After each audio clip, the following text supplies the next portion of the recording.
permet de structurer et de fédérer autour de nos actions prioritaires, puisque nos actions prioritaires existent déjà. Nous avons différents documents qui nous permettent déjà de mener ces actions, mais pour les partager, il fallait d'abord les concerter et puis qu'elles soient surtout lisibles. Le programme, qui date maintenant de 2020, a permis quand même d'engager l'ensemble des communes concernées, une vingtaine, dans vraiment une réflexion sur comment je projette ma commune demain, dans 5 ans, 10 ans, 20 ans, avec des actions concrètes, opérationnelles, pour un certain nombre d'enjeux que nous, en tant que PF, on porte particulièrement, c'est produire du logement. Il faut effectivement changer de modèle. Simplement, tout l'ensemble des acteurs, pris individuellement, ils ne savent pas par quel bout prendre ce problème. L'intérêt de Petite Ville de demain, c'est que tout le monde est autour de la table, et on se pose ces questions-là et on se projette ensemble sur les solutions.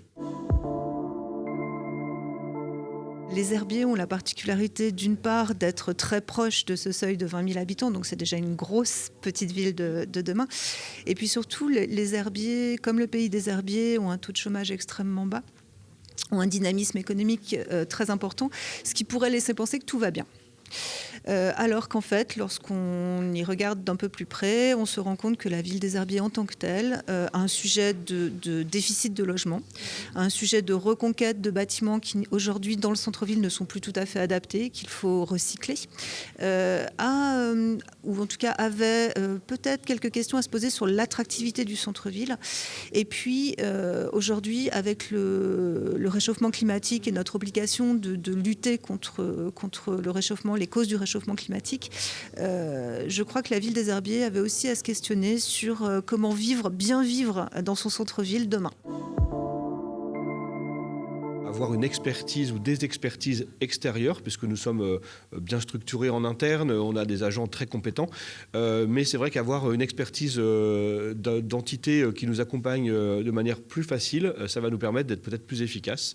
La deuxième chose que nous attendons de cette convention, ce sont des financements ciblés sur des thématiques, et donc les thématiques sont très claires parce qu'elles sont partagées. Il y a 50 actions, et ça a été dit tout à l'heure, ce seront effectivement des actions qui seront facilitées et qui seront encouragées certainement par nos partenaires financiers. Et puis le troisième objectif, troisième chose en fait qu'on attend de cette convention, c'est un réseau. Il y a des bonnes pratiques à l'extérieur.